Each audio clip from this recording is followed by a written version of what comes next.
Bismillahirrahmanirrahim. Innal hamdalillah nahmaduhu wa nasta'inuhu wa nastaghfiruhu wa nastahdihi wa natubu ilayh wa na'udzu billahi min shururi anfusina wa min sayyiati a'malina man yahdihillahu fala mudilla lahu wa man yudlil fala hadiya lahu. Asyhadu an la ilaha illallah wahdahu la syarika lah wa asyhadu anna Muhammadan abduhu wa rasuluh sallallahu alaihi wa ala alihi wa sahbihi wa sallama tasliman katsira. Amma ba'd. Kita lanjutkan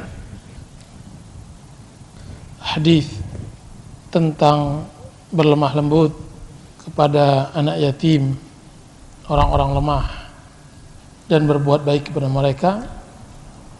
Kita sekarang masuk dalam hadis 266 dari awal kitab. Wa an Abi Hurairah radhiyallahu anhu anin Nabi sallallahu alaihi wasallam qala syarrut ta'ami ta'amul walimah yamna'uha man ya'tiha wa yud'a ilaiha man ya'bah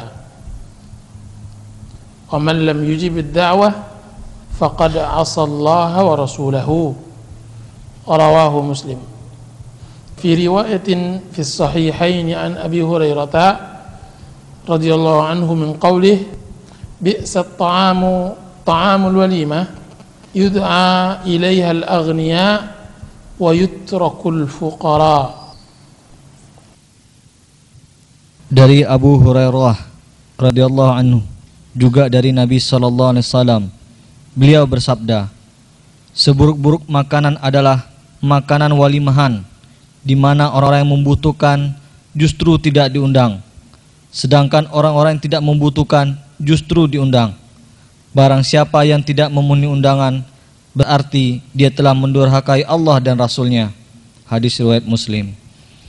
Dan pada sebuah riwayat di dalam kitab As-Sahihain disebutkan dari Abu Hurairah, dari ucapannya, seburuk-buruk makanan adalah makanan walimah yang kepadanya diundang orang-orang yang kaya, sedangkan orang-orang miskin tidak diundang.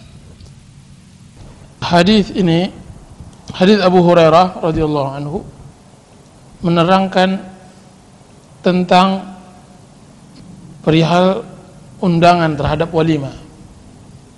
Walimah adalah acara yang dibuat dalam rangka pernikahan seseorang.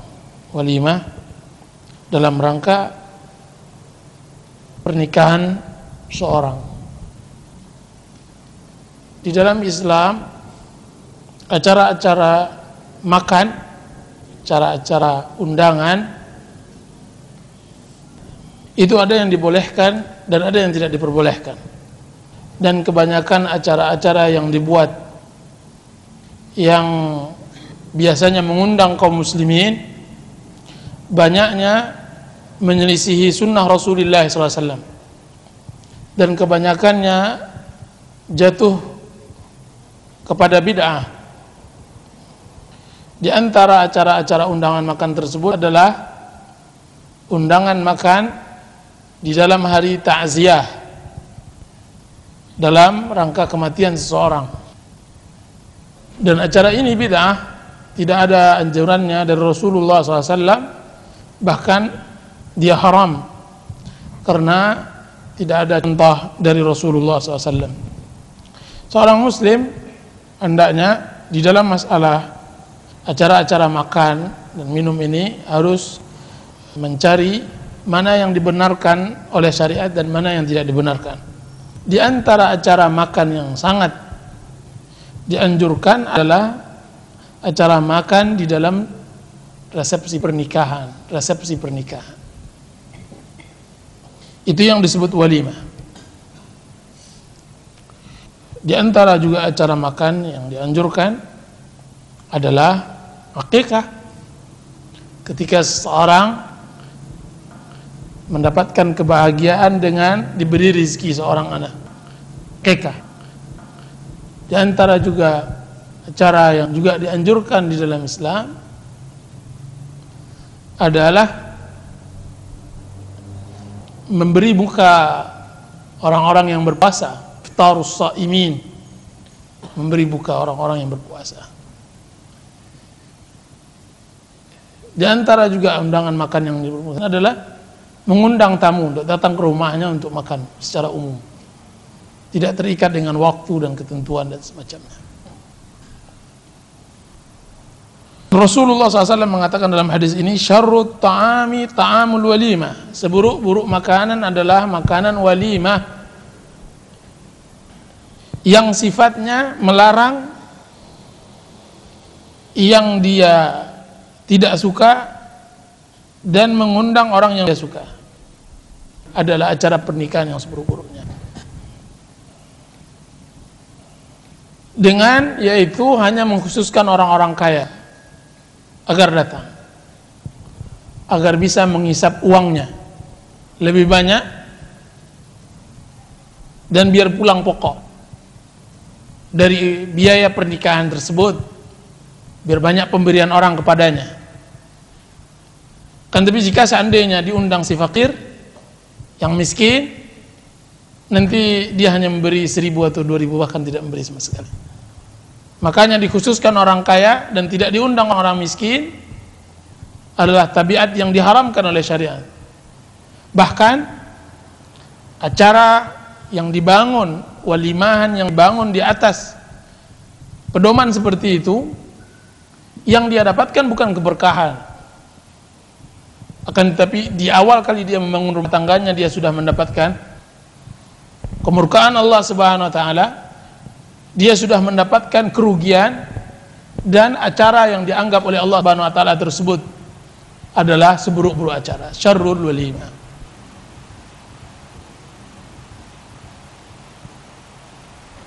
Di dalam Islam masalah walimah ini mendapat perhatian khusus, sehingga manusia atau anak Adam atau seorang muslim yang memulai rumah tangganya seharusnya memulainya dengan redha Allah Subhanahu wa taala, tidak dengan murkanya.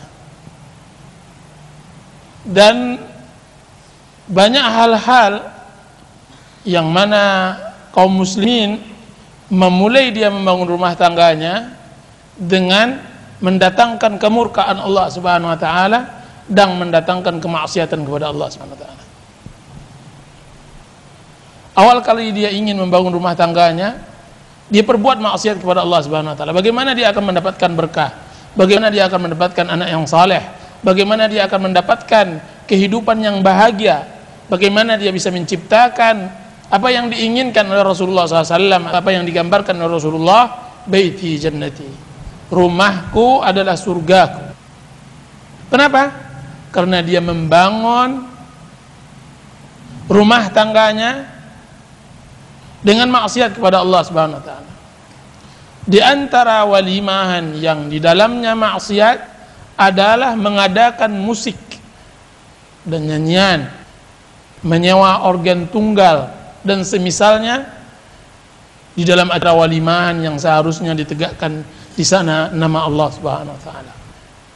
Maksiat besar di sisi Allah Subhanahu wa taala. Dan sang suami bertanggung jawab penuh terhadap acara yang seperti ini. Rasulullah SAW mengatakan, kullukum ra'in wa kullukum mas'ulun an ra'iyatih. Setiap kalian penanggung jawab, dan setiap penanggung jawab akan diminta pertanggungjawabannya di sisi Allah Subhanahu wa taala dari apa yang dia bertanggungjawabkan. Engkau wahai seorang anak muda yang akan menjadikan seorang gadis menjadi istri engkau yang Allah halalkan dengan ucapan, dengan ijab kabul dan semacamnya, engkau harus bertanggung jawab. Pernikahan yang engkau menikah dengan seorang wanita yang dihalalkan oleh Allah Subhanahu wa taala tidak lagi menjadi tanggung jawab orang tuamu. Kau bertanggung jawab penuh dengan acara seperti itu. Maka berhati-hatilah jika seandainya engkau dan istri engkau dan anak-anak dan keturunan tidak mau terlaknat, maka berhati-hatilah di dalam masalah seperti ini. Jangan memulai rumah tangga dengan sesuatu yang dimurkai oleh Allah Subhanahu wa taala. Mulai dengan sesuatu yang dirahmati oleh Allah Subhanahu wa taala. Lihat Rasulullah SAW mengatakan masalah makanan yang tidak ada pengharaman. Rasulullah mengibaratkan apa? Syarrul ta'am, seburuk-buruk makanan. Permasalahan yang tak perlu sebenarnya bagi kebanyakan orang ini permasalahkan. Kan tapi Islam mempermasalahkannya. Bagaimanakah pula jika seandainya hal itu benar-benar 100% adalah haram? Engkau wahai suami yang memulai acara walimahan dengan ikhtilat, dengan bercampur baurnya laki-laki dan perempuan, menghalalkan dan memperbolehkan duduk bersanding, dilihat oleh semua laki-laki dan semua perempuan, melihat cantikan istrimu, Allah akan minta pertanggungjawaban di hadapan Allah Subhanahu wa taala. Allah akan tuntut di mana qiwamah dan kepemimpinan engkau atas istri engkau yang Allah telah tentukan.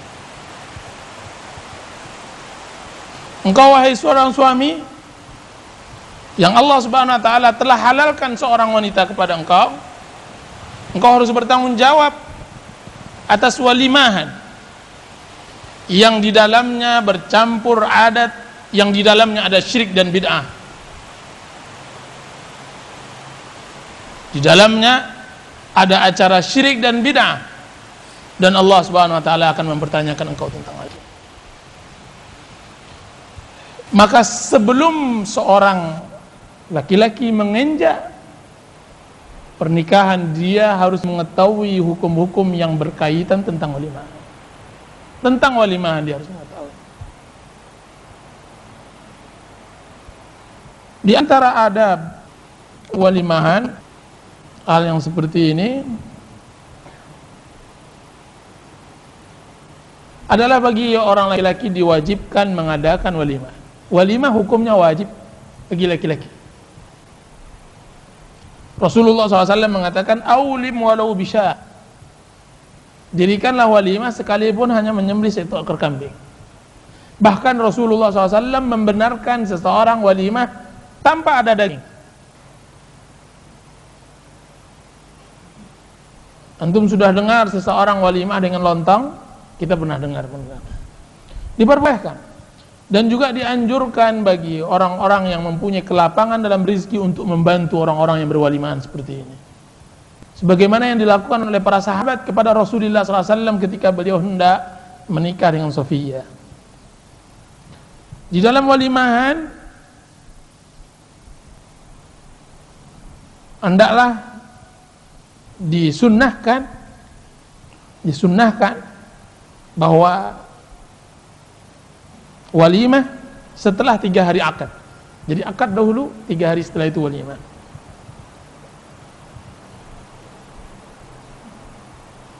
Dari Abu Hurairah radhiyallahu anhu berkata, sesungguhnya Nabi menikahi Sofiyah, kemudian beliau menjadikan maharnya dengan memerdekakan Sofiyah. Sofiyah binti Huyai al-Huwaitib, seorang Yahudiyah Madinah, dinikahi oleh Rasulullah SAW. Maharnya adalah kemerdekaan Sofiyah itu sendiri.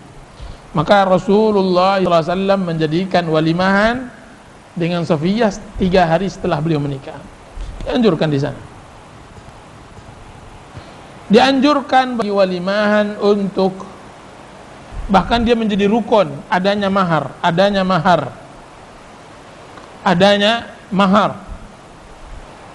Sudah itu bagi yang diundang walimahan bahwa memenuhi panggilan walimah hukumnya wajib. Karena Rasulullah SAW mengatakan di dalam hadis Muslim ini, "Wa man lam yujib ad-da'wah faqad asallaha rasulah." Barang siapa yang tidak memenuhi panggilan, maka dia telah berbuat maksiat kepada Allah dan Rasulnya. Undangan makan ya ikhwan, jika seandainya anda diundang oleh seseorang, maka wajib menghadirinya. baik itu walimahan maupun di luar walimah. Undangan makan hukumnya wajib dihadiri, karena Rasulullah SAW mengatakan, wa man lam yujibid da'wah, barang siapa yang tidak memenuhi panggilan, dan ini secara umum, baik panggilan untuk makan pada walimah maupun di luar walimah, maka dia telah berbuat maksiat kepada Allah dan Rasulnya. Dan tidaklah mungkin berbuat maksiat kepada Allah dan Rasulnya dalam masalah hal-hal yang sunnah, hal-hal yang mustahab, menunjukkan bahwa memenuhi panggilan undangan seseorang maka hukumnya wajib, kecuali uzur, dan kecuali di dalamnya ada maksiat kepada Allah Subhanahu wa taala. Maka dengan adanya maksiat pada acara walimahan atau acara makan tersebut, maka hukum wajib tersebut langsung jatuh dan tidak ada kewajiban baginya untuk menghadirinya.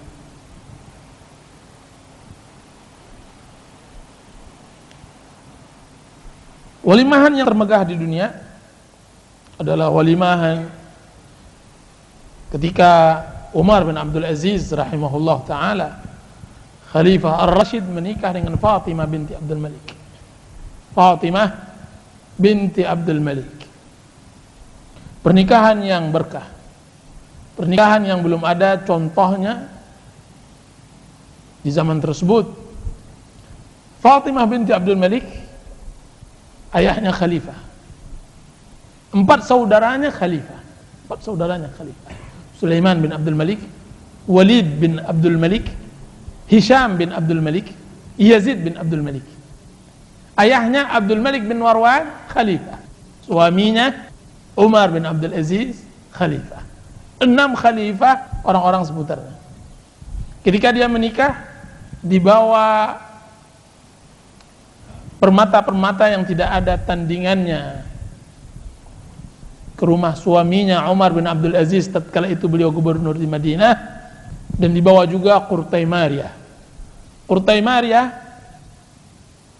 subang yang dikenal dengan subang Maria, yang didengung-dengungkan oleh para syuara, ahli syair jahiliyah, yang didengung-dengungkan oleh sastrawan-sastrawan jahiliyah tentang luar biasanya mahalnya harga kurtai Maria tersebut. Kurtai Maria maksudnya adalah subang Maria, dan dibawa mahar bagi Fatimah binti Abdul Malik. Kemudian jadilah beliau istri khalifah yang rela hidup dengan berapa dirham saja dalam 1 bulan. Rela hidup, pernikahan yang berkah, pernikahan yang tidak mengharapkan dunia. Jika seandainya dia mengharapkan dunia, niscaya rumah ayahnya lebih mentereng, lebih megah. Bahkan ayahnya dan saudara-saudaranya adalah khalifah besar yang tidak ada tandingan pada zaman tersebut. Kan tapi dia milih Umar bin Abdul Aziz, seorang khalifah zahid yang zuhud, yang dia tinggalkan hartanya. Ketika Umar bin Abdul Aziz menjadi khalifah, ditawarkan kepada Fatimah, wahai Fatimah, sungguhnya saya menjabat khalifah, dan engkau akan tahu bahwasanya ketika saya akan menjabat khalifah, engkau akan tidak mendapatkan fasilitas-fasilitas seperti itu. Sekarang pilih oleh engkau, cerai denganku atau bersamaku dengan hidup seadanya. Maka Fatimah mengatakan, tidak, saya tetap hidup bersamamu. Bahkan ya Amirul Mukminin, saya sedekahkan, saya infakkan semua barang-barang yang saya bawa dari rumah ayah saya. Semua barang-barang yang dibawa oleh Fatimah binti Abdul Malik dari rumah ayahnya, dari istana ayahnya, dia infakkan di jalan Allah Subhanahu wa taala. Setelah meninggal Umar bin Abdul Aziz, datang bendahara Baitul Mal kepada istri Umar bin Abdul Aziz. Katanya, wahai ibu Amirul Mukminin, sungguhnya harta yang kau titipkan di Baitul Mal tidak saya kurangi sedikit pun, dan izinkan saya mengembalikannya kepada engkau kembali. Izinkan. Apa kata Fatimah binti Abdul Malik? Demi Allah, sungguhnya saya tidak akan mencuranginya ketika dia meninggal. Apakah saya mentaatinya ketika dia hidup? dan saya akan mencuranginya ketika meninggal. Sungguhnya saya telah infakkan itu semua karena Allah Subhanahu wa taala. Siapa yang mengajarkannya? Umar bin Abdul Aziz. Dan ini juga memberikan pemahaman kepada kita bahwa hendaknya antara suami dan istri harus hidup yang seperti ini. Tidak takalluf, tidak membebani suami atau tidak membebani istri sesuatu yang kita tidak mampu. Wallahu ta'ala. Rasulullah SAW mengatakan, yang diriwayatkan oleh Imam Bukhari, "Idza du'iya ahadukum ilal walimah falyatiha arsan kana aw nahwah. Wa man lam yujib ad-da'wah faqad asallahu rasulah." Jika seandainya salah seorang kalian diundang untuk walimah, baik itu acara pernikahan atau yang lainnya, menunjukkan yang lainnya, undangan apa saja, dan dia tidak memenuhi undangan tersebut, maka dia telah berlaku maksiat kepada Allah dan Rasulnya. Berhati-hatilah para ikhwan yang saudaranya mengundang kemudian dia tidak datang, kecuali dengan uzur. Kalau tidak, maka dia berdosa. Dalam hadis ini diriwayatkan oleh Imam Bukhari dan Muslim. Rasulullah SAW bersabda, barang siapa dia diundang cara makan dan minum, hendaklah dia datang, baik acara tersebut pernikahan maupun lainnya. Barang siapa yang tidak memenuhi panggilan tersebut, maka faqad asallahu rasulah. Hadis diriwayatkan oleh Imam Bukhari dan Muslim. Terus ada adab tentang masalah undangan, bahwa barang siapa yang berpuasa, maka dia diperbolehkan untuk berbuka. Diperbolehkan untuk berbuka karena undangan tersebut. Rasulullah SAW bersabda, diriwayatkan oleh Imam Muslim, "Idza du'iya ahadukum ila ta'amin falyujib." Jika seandainya salah seorang kalian diundang untuk undangan makan, maka hendaklah dia penuhi. Fa in syaa'a ta'im wa in syaa'a tarak. Kalau seandainya dia mau, maka hendaklah dia makan. Kalau dia seandainya dia tidak mau, maka hendaklah dia tinggalkan. Menunjukkan bahwa orang yang berpuasa berhak untuk milihnya.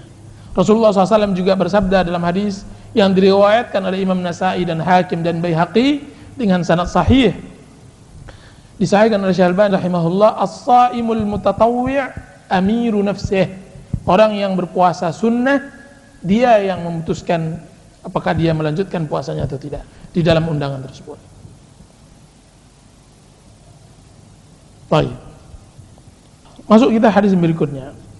An Anas radhiyallahu anhu, anin Nabi sallallahu alaihi wasallam qala, "Man 'ala jariyataini hatta tablugha, jaa'a yaumal qiyamah ana wa huwa kahatain."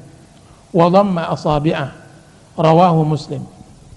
وعن عائشة رضي الله عنها قالت دخلت علي امرأة ومعها ابنتان لها تسأل فلم تجد عندي شيئا غير تمرة واحدة فأعطيتها إياه فقسمتها بين ابنتيها ولم تأكل منها ثم قامت فخرجت فدخل النبي صلى الله عليه وسلم علينا فأخبرته فقال من ابتلي من هذه البنات بشيء فأحسن إليهن كن لهن سترا من النار متفق عليه. وعن عائشة رضي الله عنها قالت جاءتني مسكينة تحمل ابنتين لها فأطعمتها 3 تمرات فأعطت كل واحدة منهما تمرة ورفعت إلى فيها تمرة لتأكلها فاستطعمتها ابنتاها فشقت التمرة التي كانت تريد أن تأكلها بينهما فأعجبني شأنها فذكرت الذي صنعت لرسول الله صلى الله عليه وسلم فقال إن الله قد أوجب لها بها الجنة أو أعتقها بها من النار. رواه مسلم. Dari Anas radhiyallahu anhu, dari Nabi SAW, beliau bersabda, barang siapa mengasuh 2 orang anak perempuan sampai dewasa, maka kelak pada hari kiamat, aku dan dia adalah seperti 2 jari ini. Beliau mendepetkan jari jemarinya. Hadis riwayat Muslim. Dari Aisyah radhiyallahu anha, Ia berkata, ada seorang wanita yang datang menemuiku dengan membawa 2 orang anak perempuan untuk meminta-minta. Tetapi aku tidak mempunyai apa-apa kecuali hanya 1 butir kurma. Lalu kuberikan kurma itu padanya. Selanjutnya, wanita itu membagi 1 butir kurma itu untuk kedua anak perempuannya, sedang dia sendiri tidak ikut memakannya. Lantas wanita itu bangkit dan keluar. Kemudian Nabi SAW datang kepada kami. Maka aku ceritakan peristiwa itu kepada beliau. Maka beliau pun bersabda, barang siapa yang diuji dengan anak-anak perempuan, lalu dia mengasuhnya dengan baik, maka anak-anak perempuan itu akan menjadi tirai pemisah baginya dari api neraka. Muttafaqun alaih. Dari Aisyah radhiyallahu anha, ia berkata, aku pernah didatangi oleh seorang perempuan miskin yang membawa 2 orang anak perempuannya. Kemudian aku berikan makanan kepadanya dengan 3 buah kurma. Maka perempuan itu memberikan 1 butir kurma itu kepada masing-masing anaknya, dan yang sebutir lagi dia angkat ke mulutnya untuk dimakan. Tetapi tiba-tiba dia diminta oleh kedua anaknya. Kemudian dia membelah biji kurma yang akan dimakannya itu dan dibagikannya kepada kedua anaknya itu. Keadaan perempuan itu sungguh membuatku kagum. Kemudian apa yang telah dilakukan oleh wanita itu aku ceritakan kepada Rasulullah SAW. Maka beliau bersabda, sesungguhnya Allah telah mewajibkan baginya surga atau dia dibebaskan dari api neraka lantaran perbuatan tersebut. Hadis riwayat Muslim. Hadis Anas dan hadis Aisyah menerangkan keutamaan mendidik dan membesarkan anak perempuan. Anak perempuan. Rasulullah SAW mengatakan man ala. Hadis Anas mengatakan man ala. Ala maksudnya barang siapa yang membesarkan dan mendidik. Membesarkan dan mendidik jariyataini, 2 anak perempuannya, sampai dia balik, hatta tablugha, maka dia pada hari kiamat, ana wa huwa kahatain, saya dengan dia bagaikan. Ini keutamaan mendidik dan membesarkan anak perempuan. Di dalam hadis Aisyah radhiyallahu anha, Rasulullah SAW mengatakan, manubtuliya min hadhil banat, barang siapa yang dicoba oleh Allah Subhanahu wa taala mendapatkan anak-anak perempuan, fa ahsana ilaihin, kemudian dia berbuat baik kepada mereka, maka mereka ini akan menjadi sitar, hijab, pembatas antaranya dengan api neraka. Di dalam hadis yang ketiga, Rasulullah SAW mengatakan barang siapa yang mendidiknya dan membesarkannya, maka telah wajib baginya surga, atau dia terjauh dari neraka. Ketiga-tiga hadis ini menerangkan keutamaan menjaga, membesarkan anak perempuan. Dan di sini juga kita mendapatkan fadilah bersabar terhadap anak perempuan. Bahkan tidak hanya 2 orang perempuan lebih. Hadis yang pertama, hadis yang kedua, hadis yang ketiga, bahwa lafaznya 2 orang perempuan. Bahkan 1 perempuan pun jika seandainya seorang ayah dan seorang ibu membesarkannya dan mendidiknya, maka dia mendapat keutamaan tersebut. Diriwayatkan oleh Al-Kharaiti di dalam kitab Makarimul Akhlaq, dan At-Tabrani di dalam kitab Al-Kabir, bahwasanya Rasulullah SAW bersabda, man kanat lahu bintun, barang siapa yang mempunyai seorang anak perempuan, fa'addabaha fa'ahsana ta'dibaha, kemudian dia didik dan dia perbagus dalam pendidikannya, wa'allamaha wa ahsana ta'limaha, kemudian dia ajarkan dan dia bagus dalam mengajarkannya, wa asbagha 'alaiha min ni'amih, kemudian dia limpahkan semua nikmat Allah Subhanahu wa taala yang ada padanya, kanat lahu sitran aw hijaban minan nar, berarti anaknya tersebut menjadi pembatas antaranya dengan api neraka. Di sini faedah yang pertama, bahwa Rasulullah SAW mengatakan mendapatkan anak wanita adalah musibah. Rasulullah SAW mengatakan manibtuliya, barang siapa yang diberi bala, diberi musibah. Berkata Al-Qurtubi rahimahullahu ta'ala, hadis ini menunjukkan bahwa anak perempuan adalah bala, adalah musibah. Para ulama berselisih tentang masalah bala dan musibah ini. Apa maksudnya bala? Sebagian ulama mengatakan bahwa dia adalah bala, musibah, karena beratnya mendidik anak perempuan daripada anak laki-laki. Dan yang kedua, sebagian ulama mengatakan balanya dan musibahnya jika seandainya mereka sangat membutuhkan orang tua tersebut dengan susahnya orang tua menjaganya. Seorang ibu tadi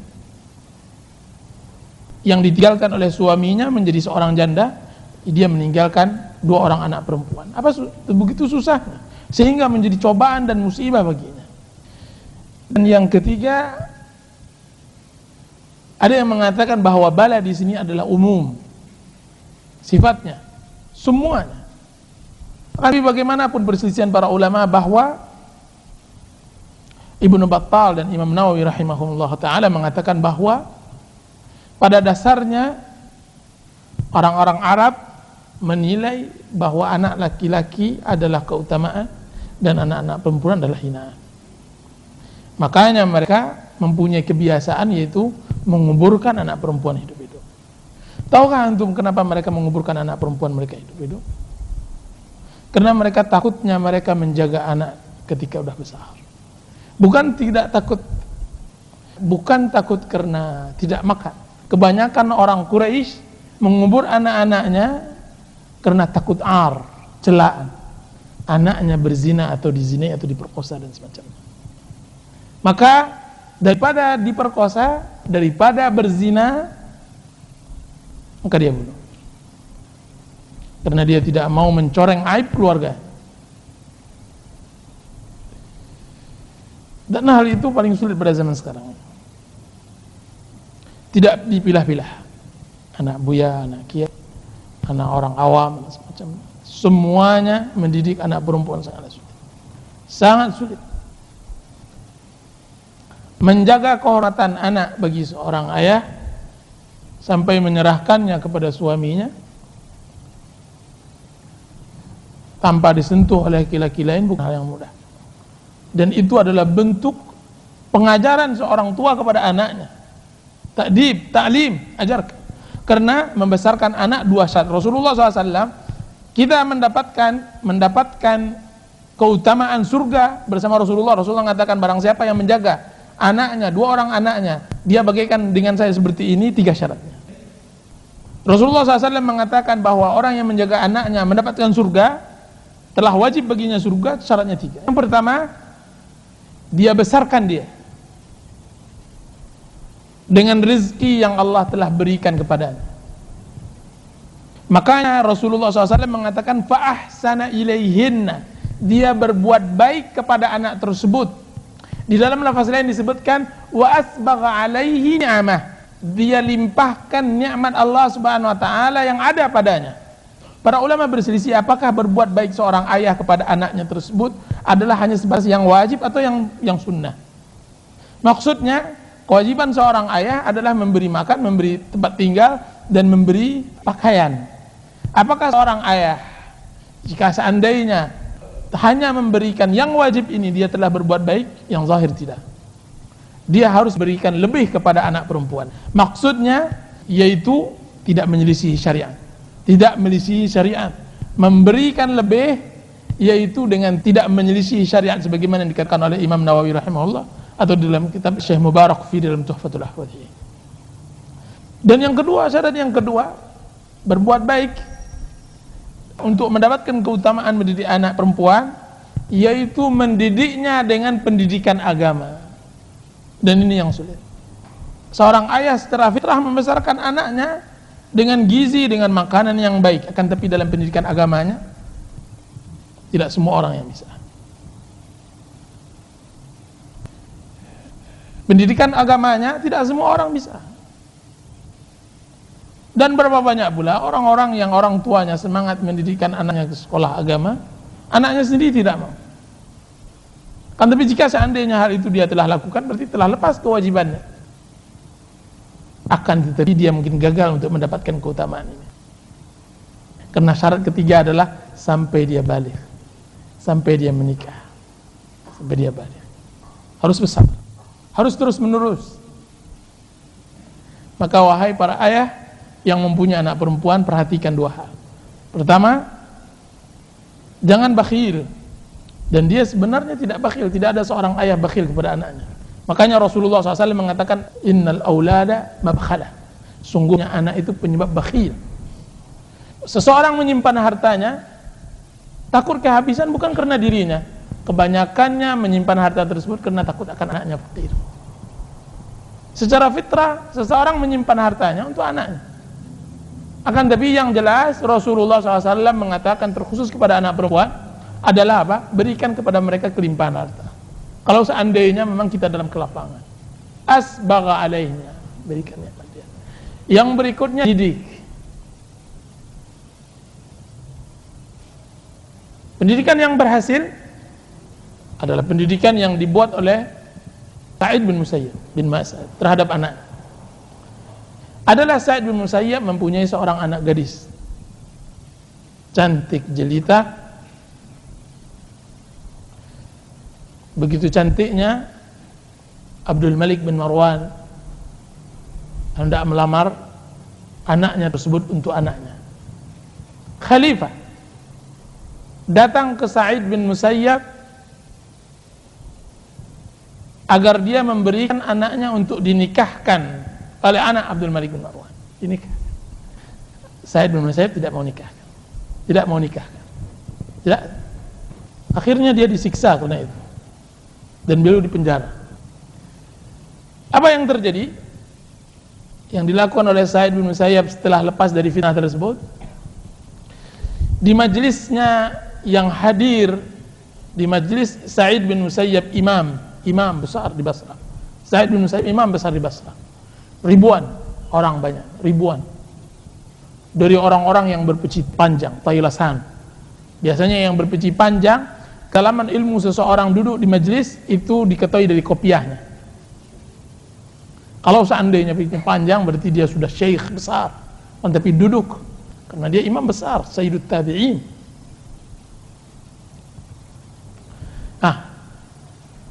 Tiba-tiba Sa'id bin Musayyab bertanya kepada salah seorang muridnya yang tidak dikenal. Tidak dikenal, banyak enggak kenal. Katanya, wahai fulan, kemana engkau selama ini? Seminggu saya tunggu kehadiranmu tidak pernah hadir.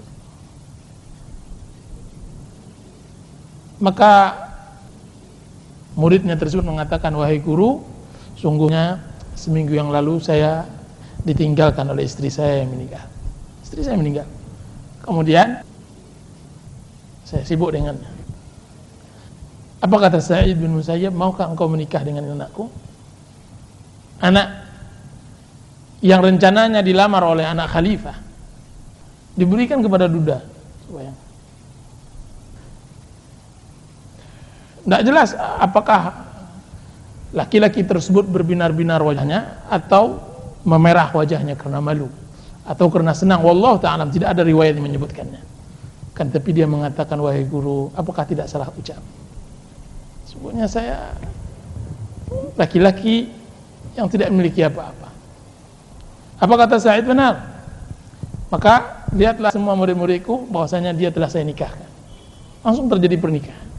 Maka pulanglah muridnya tadi, kemudian diambilnya rotinya yang kering, karena di sana roti kering, diambilnya minyak samin, kemudian dia makan malam.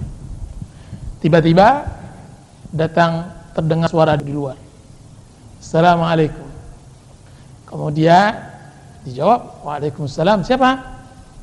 Maka yang di luar berkata, Sa'id.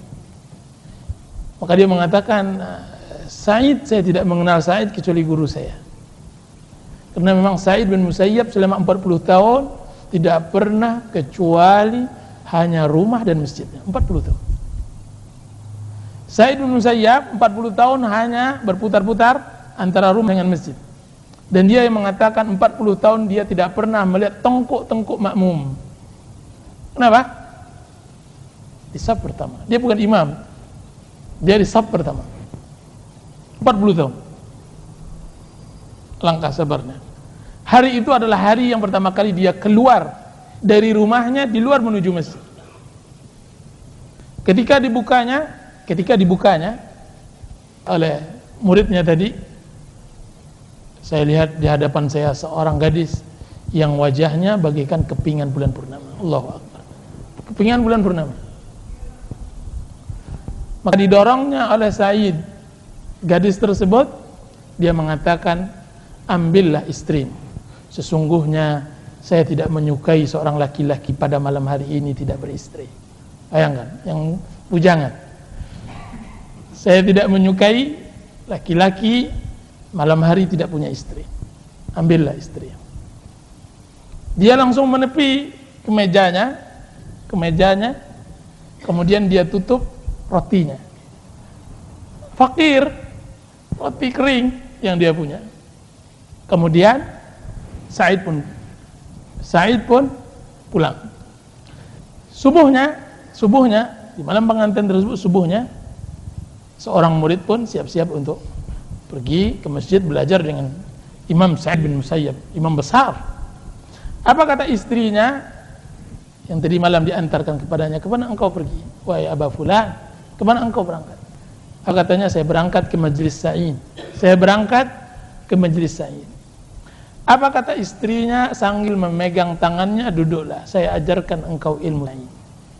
Duduklah, engkau saya ajarkan ilmu Sa'id. Jadi dia bukan hanya cantik jelita saja, tetapi dia alimah, berilmu. Jangan jauh-jauh engkau wahai suami, duduk majlis sini, saya ajarkan ilmu Sa'id engkau. Allahu Akbar. Alangkah nikmatnya murid Sa'id bin Musayyab rahimahullah ta'ala. Begitu namanya ta'dib, mengajarkan anak.